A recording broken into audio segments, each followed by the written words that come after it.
welcome to this special extra summer edition of London Wine Fair Digital.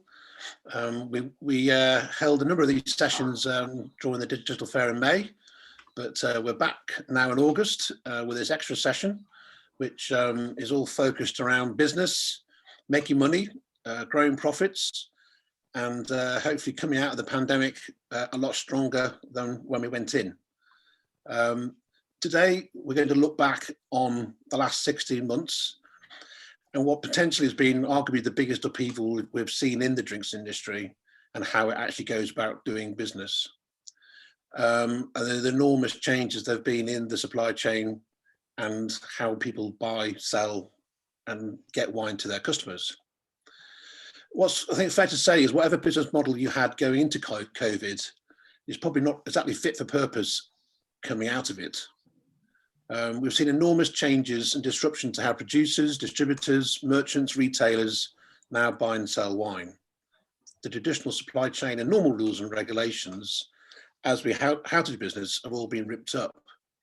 So why go through a myriad of middlemen all taking their cut when for lots of producers and wholesalers, we can just go direct to consumer? What some of those new business models are and how effective and profitable they are is what today's session is all about. The chance to hear directly from business owners who have changed how they work and even launched new companies during the pandemic. Fortunately, I'm here with a very good panel of people who do run their own businesses very successfully. So I'm very, very pleased to introduce Paul Hammond, who's the founder of IG Wines, a specialist in fine wine. Fine wine merchant and specialist, and also runs Sterling Fine Wines, and also is involved in technology and has his own web development company called Labs. So it's well placed to talk about the changes that have been in fine wine, but also the technology that's perhaps driving some of those changes. We also have Jamie Wynne-Griffiths, who's actually created a new company during the pandemic, and a new company which he claims, which I'm sure he'll explain in a short while, rips up the traditional wholesaler model and distribution model, and is actually also looking at going direct to consumer himself. So they're two operators who are actually running their own traditional kind of wine companies, as in buying and selling wine.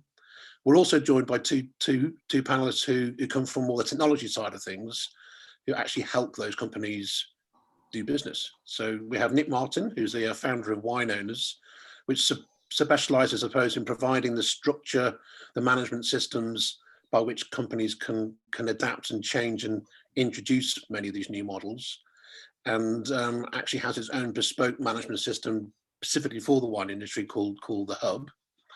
And also very, very pleased to welcome from New York, we have Pam Dillon from Wine-Ring, who has she's created a business of our times, really, because she's a very much a technology company which is focused on providing the software that allows the personalization, the kind of the algorithms that allow people to go direct to consumer and actually make sure that we're selling the right wine to the right people down to a right minute level. So very, very different skill sets from our panel, and hopefully we can sort of cover quite a wide range of topics.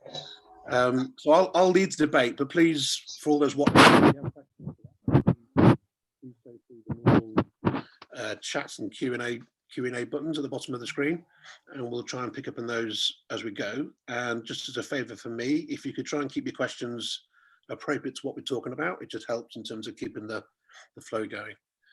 So I've given you a little introduction to each of you, but you're probably better to actually introduce yourselves in a way to sort of put it into context. Paul, can I come to you first and sort of shine the light a little bit on the kind of the fine wine sector, but also the kind of the classic kind of distributor importer model. Can you just give an idea of IG Wines, but also some of the challenges that you faced and what you've been doing over the last 18 months to counter them? Yes, thank you, Richard. We're a fine wine merchant. We started in 2011, focusing principally on direct to consumer. We did that through email, mostly, and obviously through telephone. The days of paper copies and things like that going to people directly no longer exist. So throughout that period, we've been transitioning from what was once an industry very much focused on just sending perhaps an email with a tasting note to much larger channels of communication. And we've grown quite well since 2011, bought a US business, which is based out of New York, a US retailer, Mission Fine Wines, where my business partner now works.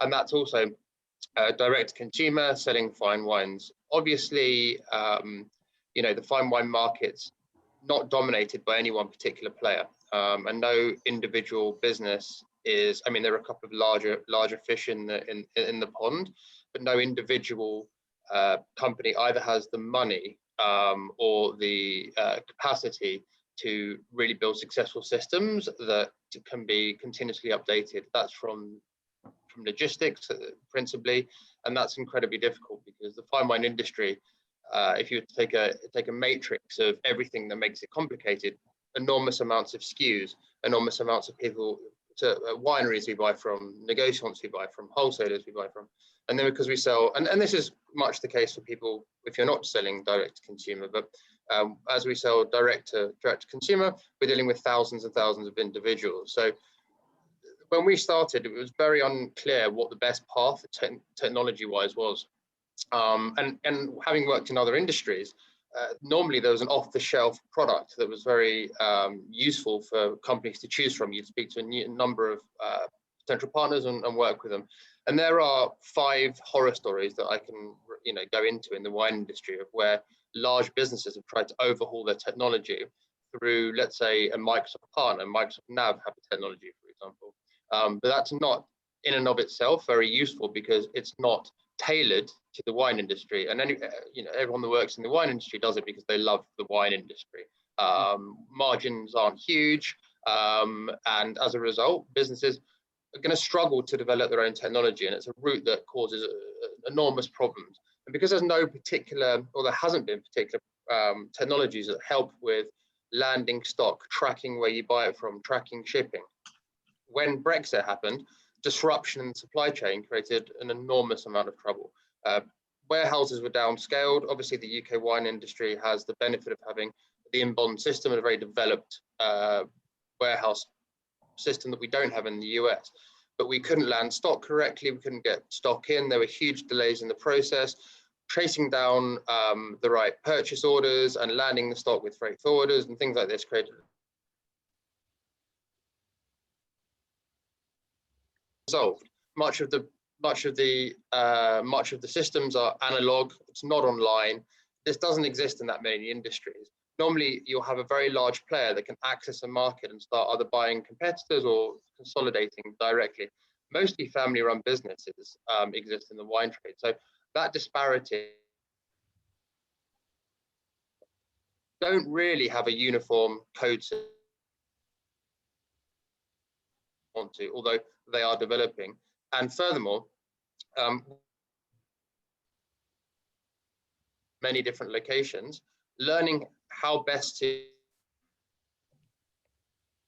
bring the deliveries, recording all of this information, equates to it being a low margin business where it's very difficult to budget. It's incredibly difficult to understand how to do budgeting and how to account for your cost of sales.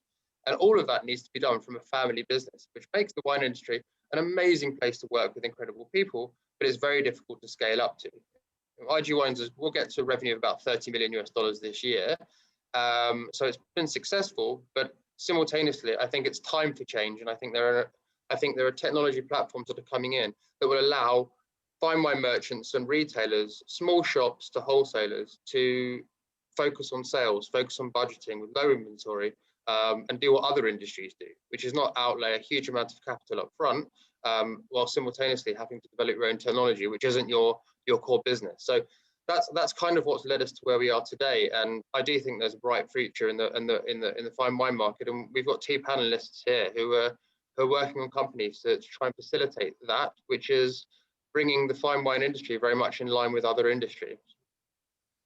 Okay, thank you. You covered a lot of ground there, Paul. I mean, in a way, is it almost sort of like for you know, people talk about fine wine, being a fine wine merchant, you sort of imagine a lot of it is going out, tasting nice wines, having relationships with producers, you know, getting allocations of the wine, and it's all about the bottle and the liquid. But really what you're saying is, to be a specialist these days, you need to have as much effort, if not more, on all the whole kind of support systems, the technology that are actually going to allow you to manage all that and then sell it. Exactly right. So, I mean, if we were, my business partner and I, and 2 logistics member of staff, we could go out and run a business like that for the next 40 years. And that's a brilliant career, and one that anyone that lives would be thrilled with. But if you're trying to scale a business up, you know, you want to be able to concentrate on getting allocations, building relationships, both with clients and with whoever it's you're buying from, either direct or through importers, maintaining those relationships. And if you don't want to be, you know, a 3 to 4 man business, which are brilliant businesses, and don't get me wrong, they're a wonderful space in the market. If you do wish to scale up and compete with larger businesses, it's very complex, and the barriers to entry are very, very hard. Okay, brilliant. Okay, well, we'll come back and talk a little bit more about that whole, how you're doing that and how that whole scalability can work. Jamie, can I come to you and perhaps if you, I mean, I sort of build you at the beginning about creating this new business model. Can you just talk us through Propeller and why you launched it and why you think it's so different? Happily, Richard. Yeah. So when the pandemic hit, I had a successful matchmaking business working where I would connect producers with wholesalers in the UK, and it was a very sort of soft touch kind of relationships, that no stock or logistics or anything involved. And clearly, as the pandemic hit, no one wanted to talk to me about a new Provençal rosé when they just furloughed their workforce and were sitting on 5 million quid's worth of stock. And so the business, along with the buying and the other things that I was doing, became irrelevant overnight. But there were plenty of producers who were on the books and friends of the producers who we were working with, who were dying to get into the UK and who witnessed the subsequent surge in demand from from retail in general, but not least independent retail.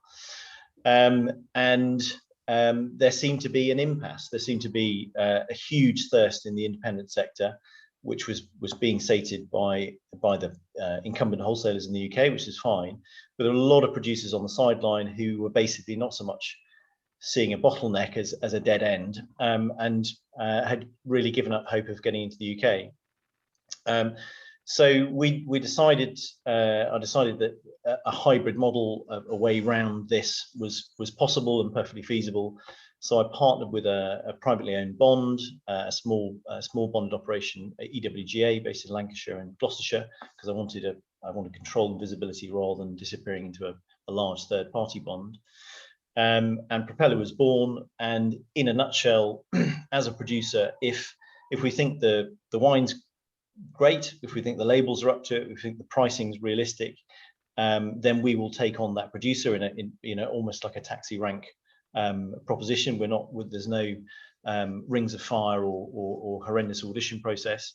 If they need help and we think we can help with the wines that they're presenting them, then we'll do it.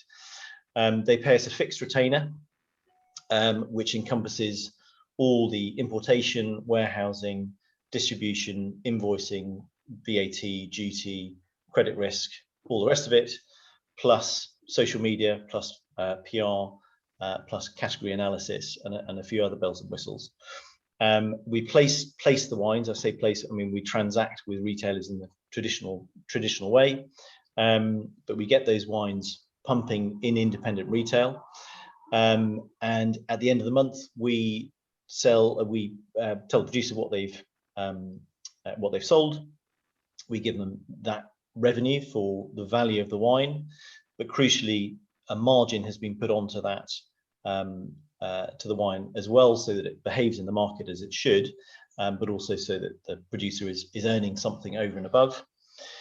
And the medium-term view for a producer is to stick with us for 12 to 18 months. We drive their profile, drive their volume, get them noticed from being a no one to being a someone. And if that has been successful, which it generally is with all the guys we're working with at the moment, then we would look to introduce them to a regular wholesaler, a traditional wholesaler, which is something they, are more familiar with, and that they perhaps coveted for a while and just couldn't get there because nobody really wanted to return their calls because they, were just an unknown. And now we've hopefully made them less than an unknown. Or they can stick with us and we change the arrangement and behave more like an importer wholesaler.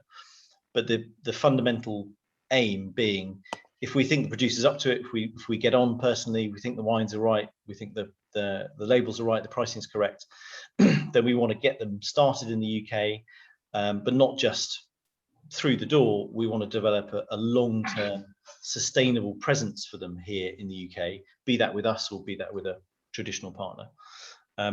We've been called an incubator, which kind of sums it up pretty well, and very, very happy to be described as disruptive as well. I take that as a massive compliment, but certainly from the point of view of the retailers, they get an ever-evolving range of wines that realistically are quite often fairly esoteric, because Sancerre and New Zealand Sauvignon producers and Malbec producers and Prosecco producers don't need our help. But people who are making wine on the southern border of Syria, in Ningxia in China, the Movi group in Chile, these are guys who make a remarkable wine on a tiny scale, who are a really problematic logistical feat for a regular wholesaler to get their head round, let alone if that wholesaler was in the mood to take on anything new. So there's control and there's visibility for a producer, which doesn't exist in any other distribution structure, because at the end of the month, the producer gets to know exactly who their customers are. They get a detailed list of who their stockists are, what they've bought. They're put together in a GDPR compliant way, of course, in as much or as little as they want to be in touch, because we want those retailers to be mini ambassadors for that producer's brand for months, years to come. So via whatever vehicle the producer chooses to go with in year 2, the aim is that they are alive and kicking in the UK and here to stay and built on a solid foundation. Yeah, I mean, I know I spoke to you before about how you build this up, and I think the fascinating thing is, because I suppose you're working to a retainer, for you the motivation is there every day to be selling those wines in, and if you don't sell the wines, then I guess the producer's going to go away. So it's a very awkward conversation. During the month, the producers, there are countless WhatsApp groups that we're all in on and talking to each other and so on. And it's like, how are sales going? And you want to be able to say sales are going really well because they're paying for service. And I guess I've many producers I've spoken to in the past who sort of have this frustration that they may have been in the UK for a number of years, but they actually don't know where their wines are being sold. It's kind of, so if they move from one distributor to the next, it's kind of like, well, they're almost stepping into a void because they don't actually know who, So I suppose you're not only providing a service as in getting distribution, but you're actually giving them the visibility through the systems that you have to actually then for them to build a business and then potentially take that business somewhere else, which is quite a brave thing for you to do. It's there's I understand the Chinese wall that exists. Having worked for some big wholesalers over the years, when a producer says, "Can I see my customer list?" that's almost a disciplinary, a dismissible offence if you to send that to a producer. Understandably, because the financial model of that wholesaler is to monetize their stock as quickly as possible, really, because it's not a burning platform, but it's a hole in the balance book otherwise. Whereas for us, because we're not we hold the stock on consignment, we can ramp up stock as much as we want, but our motivations are totally different. It's to provide a service. So if the retailers are the producers' customers as much as they are ours, and we want that relationship to flourish. We want to see those wines in that retailer in 10 years' time, when that producer has been with someone amazing like Just Wynne-Griffiths for the last 5 years. That would be the most wonderful thing. But you know, a lot of people, not least my non-exec and a couple of people who are advising on the business, initially said, you know, so Jamie, you're not going to take any more money. There's no commission, there's no introducing fee, there's no ongoing financial relationship once you've passed that producer on. I said, no. I mean, the retainer is significant. We've covered our costs and generated a profit, and we've generated a success story. If that producer is flourishing with a new wholesaler, we want to, you know, sing that from the rooftops and move on to the next opportunity. Yeah, the question comes through actually here from Karen. I'm not quite sure who Karen is, but Karen who's asking who when you say retailers, are you talking about what size of retailer are you talking about? Well, we've got two models. The main model is Propeller, propeller.wine, where independent retailers are the target, and there are 900 to 1,000, depending on which statistic you read. And these are businesses that were doing already very, very well pre-COVID and are now in a supernova. I mean, it's been an incredible boon. One industry that, you know, that really has been a beneficiary of all this. And that's why we wanted to resource it and to focus Propeller in that way. So independent retailers, however, for a producer that makes 10 cuvées, we might select, or we might just budgetary constraints, whatever it might be, because we work on a per SKU basis in terms of the retainer. There might be 5 other SKUs spare, lovely wines that might duplicate what we've got in retail. And on that basis, we can make those wines available to much larger retailers. And we're also talking to some airlines at the moment, and to some pub groups and some national restaurant groups who can buy in proper quantities, in mixed pallet plus. But they, instead of adding the traditional wholesaler margin, which is the lifeblood of the producer's regular relationship, there's no margin. It is landed ex seller.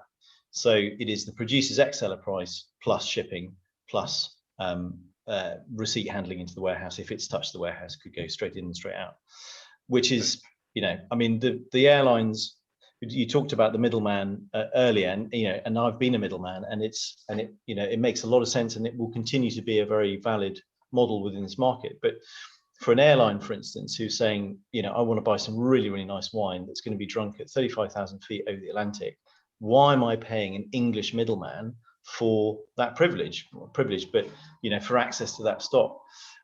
Because they, you know, by definition, they can't add any value because they're not, you know, they're not with me.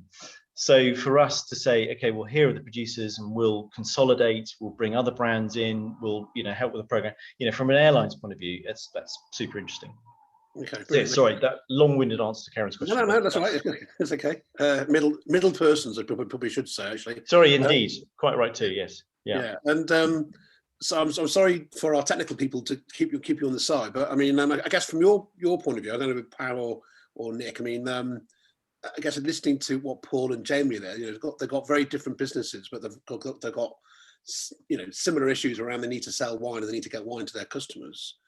From your point of view, and perhaps Pam, if I come to you first, I mean, when you're listening to the wine trade, as it were, how do you see your role? Well, where are you adding the value? Where can you help people like Paul and Jamie? Sure. So why don't I start by introducing what WineRing is. WineRing is an affordable, easy to implement recommendation and personalization platform. We help the wine and spirits industry increase sales and create uncommon levels of customer loyalty with plug-and-play software that's affordable, that's best in class.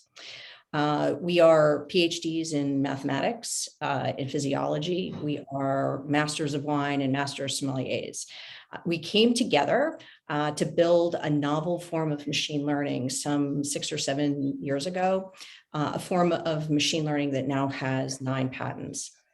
Our database, which we understand to be amongst the deepest in the world, we've built ourselves. All of our algorithms use our database. We go wine by wine, vintage by vintage. We go spirit by spirit and batch by batch. We evaluate taste for the presence and the absence of over 400 different characteristics.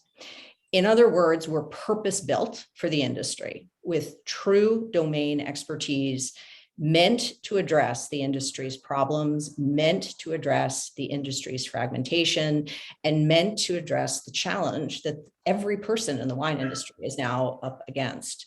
So what does our software do? Our software analyzes inventory feeds. It analyzes sales histories. It analyzes user ratings, search histories, whatever digital signal you have. And it makes inventory-based recommendations in a whole range of ways. We also solve other kinds of technical problems, such as automated labels. We have a label for every wine in the world. We have technical information for every wine in the world. And we have the ability to pair with food for every wine in the world, wine and spirit in the world. We work in digital settings and physical settings, front and back of house across the supply chain, because the industry is facing optimization challenges everywhere. So some technologists talk in terms of disruption. We are different. We are not looking to disrupt your business. Quite the contrary. We know why you went into this business. You love wine. We want to help you. What we're looking to do is extend everything that you're doing in a way that's better, faster, and stronger so that you can do what you want to do on a day-to-day basis. You don't have to do repetitive work that's effectively could and has been automated in the world. With our software, you don't need to be expert in wine. You do not have to be expert in software, and you certainly don't have to be expert in machine learning. The only thing that we ask of you is effectively, what do you want to accomplish? What problem are you trying to solve? And then what we do is we take our modules, we take a combination of our modules, design those modules for a customized solution for your merchandising strategy. So, we've been talking about post-lockdown. There has been a lot of change over the last 18 months. That change was starting before the pandemic, but there is no going back now. That's okay, though, because there are a group of people in the world who can help. Nick is certainly one of them. Nick is amongst those really leading the way to create standardization and some really basic operational dynamics. And that really is the point of departure. And as you do that with your business, then to layer on ways to extend and effectively increase your sales, create that loyalty, create bespoke solutions for your business, that's really where we come in. So I'll pause there and send it back to you, Richard, or perhaps over to Nick, because I do think it's useful to talk about just what's going on from just basic POS, basic inventory management, being able to track products that come in your door and go out your door, and what's happened in between to your balance sheet and your income statement. And there are people who have done that. There are solutions for any of you listening. We're happy to help in any way that we can. Thanks, Pam, for that. I'll come back to you as well, actually, a bit later on. We'll talk about the sort of DTC and the kind of personalization work that you do as well, which is also fascinating. Absolutely. So, Nick, it seems to me, just from an outsider looking in, that, clearly a lot of the bigger distributors and the national companies have had, detailed management systems and, just literally to be able to operate in the way they do. But it seems as though the number of smaller operators that have been able to open up in the wine trade over the last sort of 5 or so years, where there just seems to be a myriad of different ways that people are now buying and selling wine, that the demand, I suppose, or the need to be able to access kind of management systems that allows them to do that. Can you give us an insight from wine owners and why, you've seen this sector as being a potentially good source for you to be able to create systems that they need? Yeah, sure. So again, just half a step back and to very briefly position or context that response in terms of what we do. We're a software business, as you would have all gathered by now. We're entirely focused on the needs of the wine and the spirits market. Our goal is to be the de facto operating system for the wine industry. So sort of breaking that down, focusing particularly on merchants, retailers, importers, and warehouses. I think Paul touched on a lot of the structural issues when he kicked off this session. It is a fragmented market. It's a difficult market. Pretty much all of the challenges within this market are in and around the area of inventory management and logistics, because of the huge numbers of SKUs, because of the lack of historic sort of ISBN equivalents, if you like. And so we saw a landscape where there were medium-sized businesses operating on generic business frameworks that they were trying to bend into wine shape in order to cope with non-physical stock, futures, client-stored wines versus their own inventories, just to name the obvious basics. But there are so many more stock types that make up the overall picture of this market.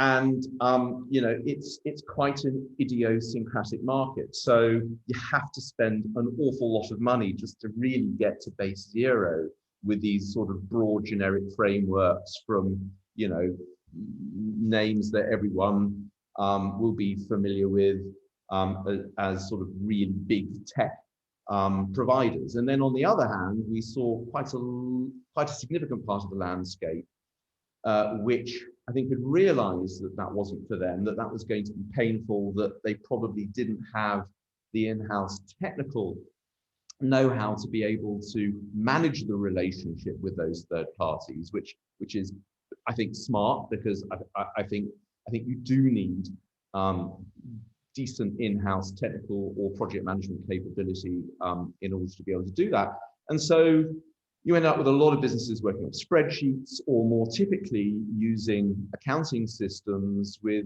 inventory plugins in order to try and bridge that gap. And the problem with all of that is that you end up as a business sort of working your way around that, trying to kind of create your own database from base zero, having to invest an enormous amount of time without the tools to manage duplication, standardization, tracking the challenges of stock in that were ordered in one format or one pack size but arrive in different ones, the challenges of wines arriving as partial deliveries and needing to preempt and manage the process of the remaining part of the order arriving in the future. So we saw an industry that was classic long tail, probably around 40,000 wine merchants globally. Let's say of that, 20,000 in the fine wine space in particular, with, a moment in time of enormous structural change. As Paul said, a lot of other industries have managed that multi-channel shift online. Many businesses selling CPG, consumer products, are very familiar, have been familiar for some time with the idea of a single unified database serving multiple channels, including their website and eBay and Amazon and whatever other platforms that they're using that might be specific to their market. And it simply didn't happen in the wine industry. And we wanted to enable that. We wanted to firstly help people get online in a way that was simplified and de-risked. And that means starting with a mastered view of your inventory and all other stock and types of sources that can be fed into the inventory mix that enables you to broaden your offering and reach a wider addressable market. And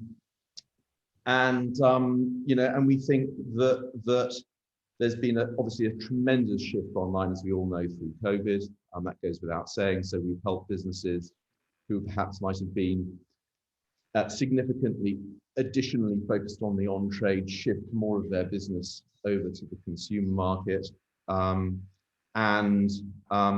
If you start with inventory management, if you start with the mastering of your data, and then you build out from there, you build out in a managed way that ensures that whatever channels you're looking to sell through, you're going to have a real-time stock position that you can offer and adjust through each of those channels concurrently.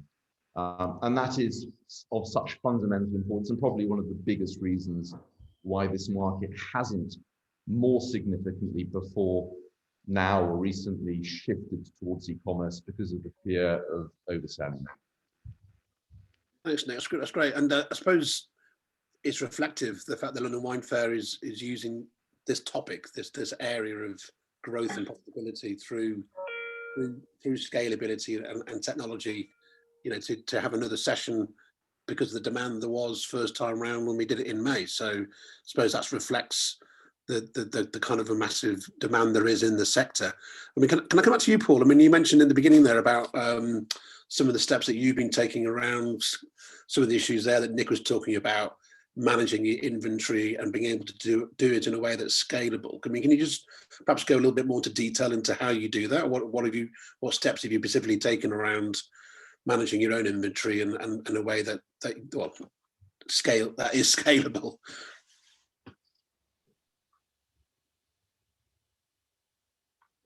Can you hear me, Paul? I can now. Sorry, my internet froze there for a second. Right. What we've tried to do is, I think everybody in the wine industry shares one desire, which is to share wine with their clients and for their clients to get the best experience. And the way things are moving forward in other industries has created a paradigm shift for everybody mentally. They're used to ordering goods off Amazon. They're used to being able to select it themselves. They want to understand what they've bought and see correct histories of it. And actually in the wine industry, to know the price of that wine and to know where it's stored. Nick mentioned, Jamie was talking about long chains in the industry. I mean, none is longer than Empereur Futures. I'm sure everybody's familiar with it, where chateaus release stock, they release it to a courtier, then through a negociant, and then the negociant control the allocations to fine wine merchants around the world, and then we sell it to consumers. So the process through that is frustrating for private clients because they want to know exactly when their cases arrive, when they can have them delivered, and they want to have no credit risk through the entire chain, which is generally pretty much sort of standardized in other industries. What we've tried to do is we've created an iOS app, an Android app. We've tried to create our clients with a similar experience they have in other industries, where they can see their wines. And we're working with other partners in the industry who are experts in technology to help for them to help us create this software, and more importantly, to have software that can continuously move forward, rather than just, when we started our business, we created a really good software platform in 2013. We didn't do very much to it for 4 years after that. So things move forward quite quickly. What you can do in other industries is work with partners hand in glove, where they will continuously work on upgrades to technology. And that's not something wine companies can do. What we've done though is, Jamie was talking about consignment, and he was talking about the process of consignment. Well, that's enormous in our industry, in the fine wine industry. Most fine wine merchants will have £100 million worth of wine under their management on behalf of clients. And that's an enormous responsibility. So we've tried to create software and apps that clients can see when their wines are delivered, can make requests for delivery whenever they want. They can broker wines whenever they want on consignment, and then we can list that through our platform. But they also get complete fulfillment of that. If they broker it, they understand, is it sold, is it not sold, is it complete, the transaction's there for them. And that's what the fine wine industry needs to move forward, because it's a luxury good industry. But in many cases, people are buying cases of Lafite Rothschild, and often we hear lots of complaints in the industry, don't know where the case is, when's it delivered, how can I sell it? These are not things that we should have in problems we should have in an industry like that. So we've tried to create a completely integrated system that allows us to have updates throughout the chain of business, from collection from the winery to the moment it comes up in a client's portfolio. without having to have this done through 10,000 Excel spreadsheets with 19 members of logistics staff filling them in.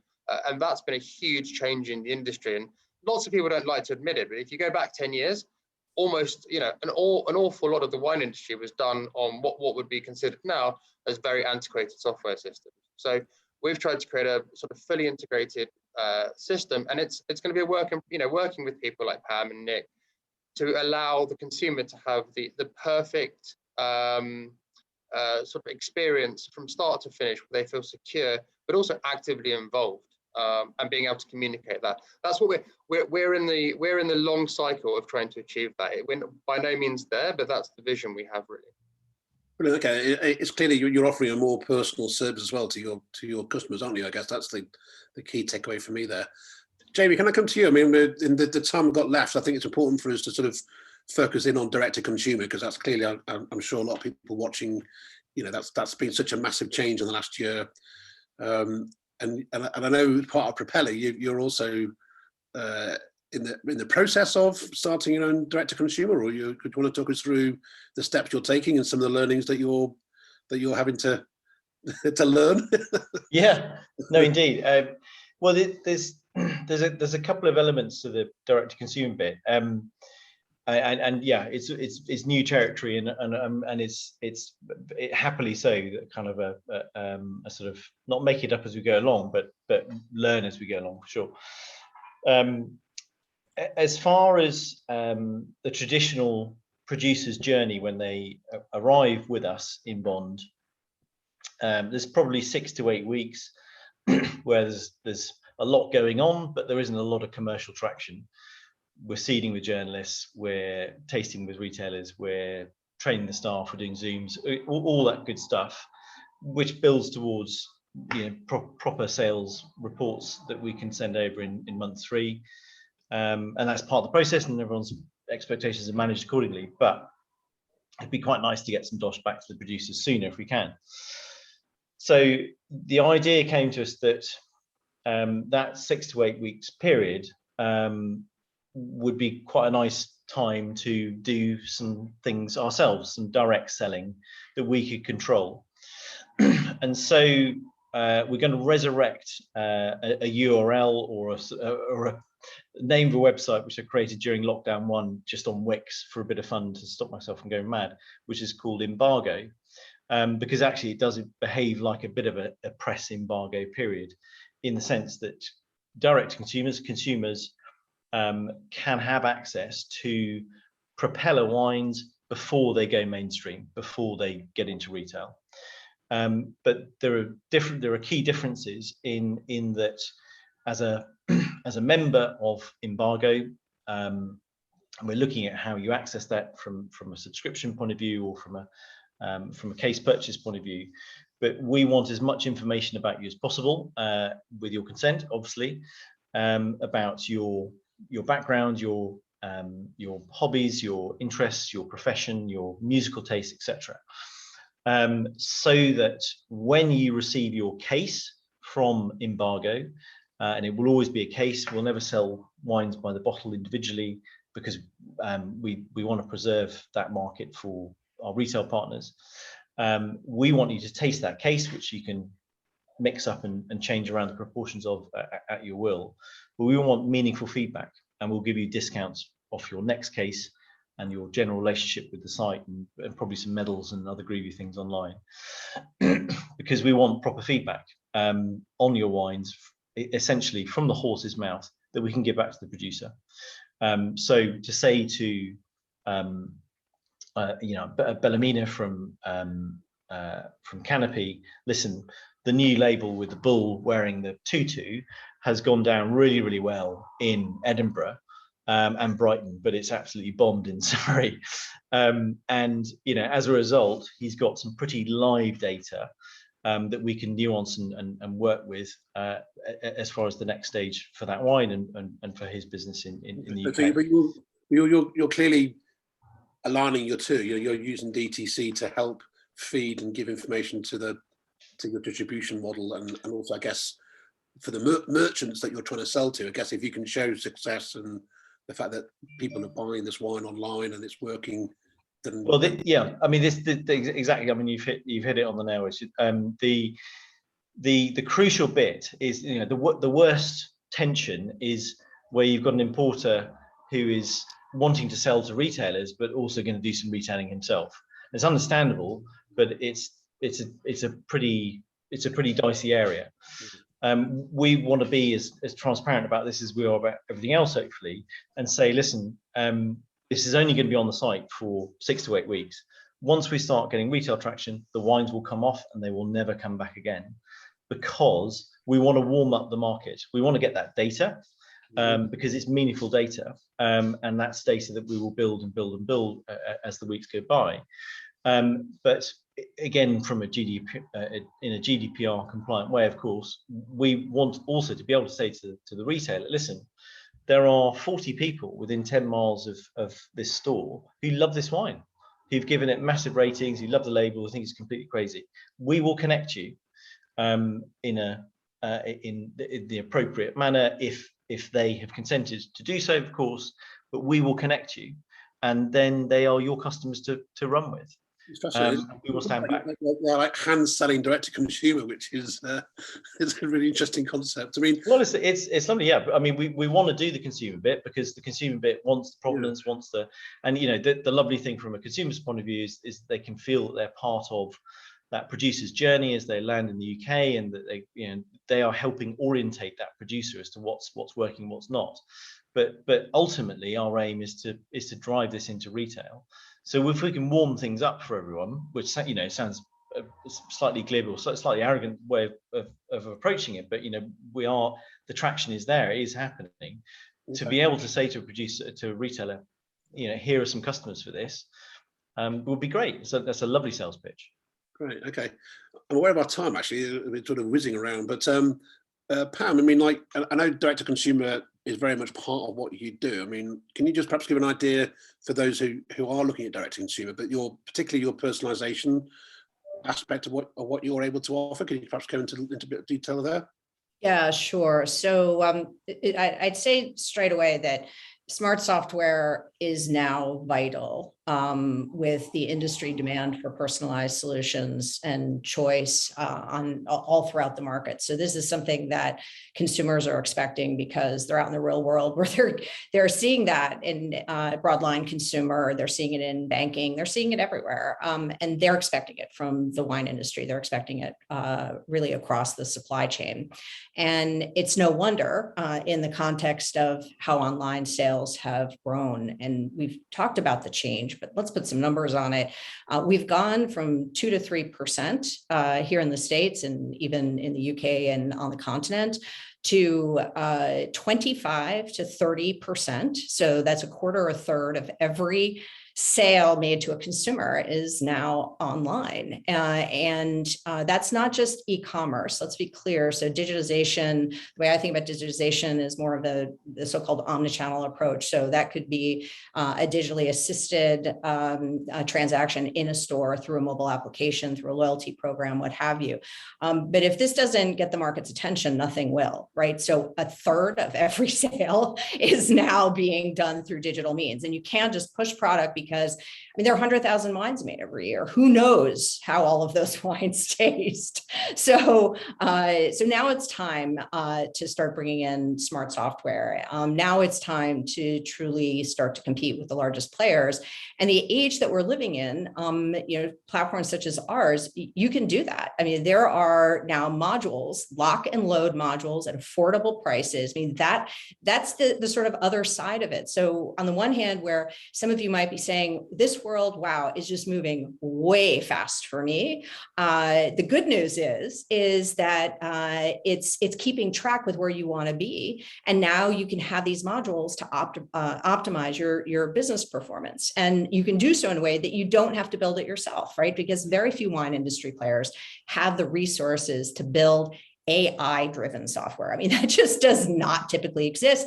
And even the largest, and we work with many of the largest purveyors in the world, even they don't have dedicated teams of technologists and engineers sitting around thinking about machine learning platforms. And this now exists today for even somebody who sells a couple of hundred SKUs. I mean, this is ready to go. So it's actually, I believe, I'm super optimistic about this, because I do believe there are huge parts of the market have kept up to be able to serve our business community. So Richard, you asked about DTC.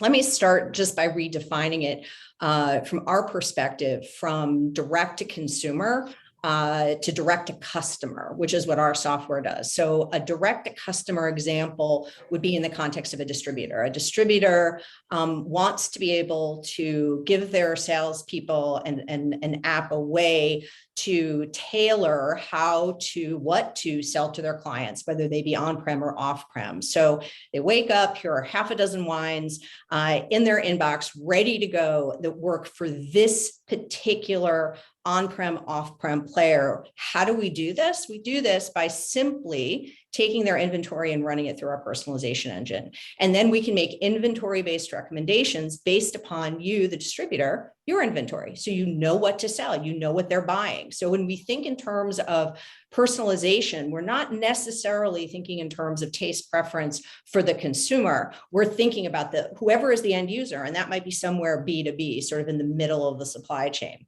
But a good example from a direct to customer example is also direct to consumer, because so many of us are doing what we think of traditionally as DTC. So what we do is we take everything you do and we personalize it. So you're sending out blast emails. We make those personalized, literally one by one, a segment of one, because after we're done going wine by wine and spirit by spirit, we go customer by customer, consumer by consumer, because we can. And so now your emails are not blast here. I've got this particular Burgundy that, the next 5 people who call me get it, and the next 35 are disappointed. No, you can actually create a segment where you target those people because you know this is what they buy, or you know this is what they like. Personalized websites. I think it's nuts that people go on a website today and my website interface looks like yours, Richard, or yours, Nick, Paul, Jamie. That's crazy. We're not trying to buy the same thing, even when we go shopping for ourselves. And so why shouldn't they be personalized? Why shouldn't they reflect what I've purchased, what I've rated, what I've searched for, and why aren't the merchants delivering those interfaces? It's because that technology was too difficult and too costly to do on their own, and now they don't have to. These solutions exist. So we can think of this as personalization. We can think of this as preference. We can think of this as taste preference.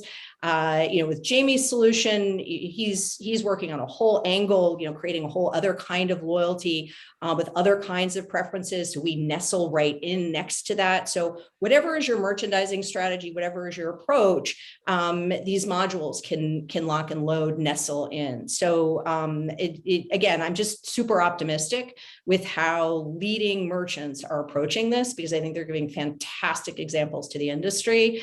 And it's all possible because of leadership like Nick and wine owners to create just the basics for them to be able to deliver these functionalities. And now they can compete with the biggest and the best in the world, who, by the way, don't have any more domain expertise than you do. They really don't. We know. Really great line. I mean, and actually, just to say, for those who don't know Wynering as a business, I really would recommend you to go and check out. And Ham's clearly just touching the surface of what they do. So please go and take some time and look at some of the services they can potentially provide. I mean, Nick, in a way, I suppose your role is it was a bit like the kind of the Formula One when they talk about getting these upgrades during the season. I mean, do you feel a bit like that when you're looking at the industry and you see all these changes and you think, well, we need to be able to provide the upgrades that all these different cars need, and knowing what those upgrades should be and giving it to the right company? Yeah, I think we see it very much as an ecosystem, with our prime goal for those businesses who are interested in building out and leveling up how do we help them grow their top line, and how do we help them improve margin at the same time? Because you know what, it is possible to grow your net profit before tax number, and that brings in a whole swathe of considerations around what kind of business, in the context of what is possible today, do you want to be? Do you want to be a stockholder? Do you want to be a low inventory model? Do you want to blend the two together? How are you going to deliver the engagement to your customers that you know they want, and actually your employees almost certainly want to, which is to have those deep conversations around wine preferences and collections and anything else that comes into that story. So, you know, a account management model is not scalable. So how do you replicate that high touch in a much more scalable way through personalization, like Pam was talking about, through being able to unplug people within your organization from repetitive, tedious tasks and focusing them on how you know, you want to build out your customer relationships. So it is about omni-channel. And you know, we listen to the market. So when the market tells us what their frustrations and what their channels, what their challenges are, we're looking to respond to that with essentially an approach to best practice. And we're not making it up on our own. We're essentially working with our first 30 customers to understand how people are operating, the ways in which they're working around deficits within their business, shortfalls in technology platforms that they're using, figuring out what the most elegant and flexible approach might be and building that in. But fundamentally, we know that one business is not going to be the same as the next business or the next business. And that's just as it should be. There are such a range of choices on the table these days in terms of the type of business that you want to be, how you might wish to run your business efficiently, and really, you know, where our job is to build a platform that can adapt to the sorts of business that each wine business wants to be, and that, you know, that may be bringing in a whole range of new revenue streams. It might be building out a number of relatively small nascent activities that are sort of side dishes today, but which have the potential to be very significant going forward if you're able to make them much more systematic, if you're able to give customers the ability to do things that before only you were able to do for them, such as you know, the self-directed brokerage activity that Paul was talking about earlier. But so that's you know, that's our goal. Those are the conversations we're having right now around how do you build out your different revenue streams. How do you do that in a way that's really efficient, that's really scalable, that leverages the underlying reference databases that underpin your new platform, and grow your bottom line at the same time as your top line? Well done, Nick. That was no hesitation, repetition at all. Very good. Just aware we've got 2 minutes to go. So in typical chairman fashion, I'm going to throw a kind of a final question at you. For those who are watching, I mean, like, you've all gone through lots of different changes, and you all talked about the kind of questions and the kind of opportunities there are. What would you say if somebody is looking at their business model and thinking, right, I need to change, I need to do something different, I need to be able to push on to make more money? What, Paul, would you say is the most fundamental question that a business has to ask itself before it starts really making these kind of changes?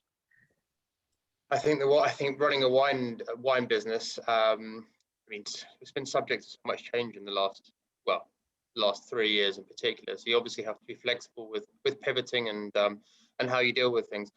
But I would encourage anyone to follow what other industries do that scale up, and I think that's simplicity, really. I think this is an incredibly complicated market, and I think it can be overcomplicated. So I think simplicity in the wine industry is what we need to achieve. And one of the most pleasant things about the wine market is that everybody does work together. It's not a cutthroat market. Every merchant, every retailer, every wholesaler, all the technology businesses, it's a very, very kind market where everybody will work together, and speaking to people and getting guidance, finding their mistakes is another thing I would suggest strongly. Brilliant. Jamie, from your experience of creating all these different models that you've been doing, what would be your sage advice to a company out there looking to change? Well, I mean, you want to future-proof, and the landscape, the environment that we're operating in is a very difficult one to future-proof against, because so many things are changing. But I think if you have, I mean, from our point of view, we think we're pandemic-proof now because we came out of a pandemic in response to a pandemic, but are relevant in spite of there not being a pandemic or the pandemic being in the rearview mirror, sort of thing. But I think Chiefs, go on, cut to the chase. Sorry, yes. So buy some statistics, spend some money on some statistics, and look at what's happening, because consumer habits are changing, almost unrecognizably. Excellent, thank you. And Pam? I'm going to go with focus on building loyalty. Truly building customer loyalty is truly building your business. Some of that is through pulling a cork over dinner. Let's not forget that. And that is coming from a software platform, but some of it is through smart software. So do both. Brilliant. And Nick? I would say be clear about what makes you distinctive. Hang on to it. Don't throw the baby out with the bathwater. Grow out from your point of difference in a managed, incremental way, and build on what you have, rather than thinking that you have to go through an immediate business transformation. Excellent. And can I say, I think being willing to take part and to listen and to take advice from people like yourself is a real key thing. So thank you to everybody who's watched, and I hope you found it really useful. I find it fascinating. I'm really sorry it's only an hour, because we could have carried on so many other questions we didn't even get to. So can I say thank you to everybody who's watched, and to Nick, Pam, Paul and Jamie. Thanks very much indeed. And I'm sure if people do want to follow up separately, then you can follow us up on Twitter or social media, and please get in contact. So thank you very much indeed, and enjoy the rest of your days.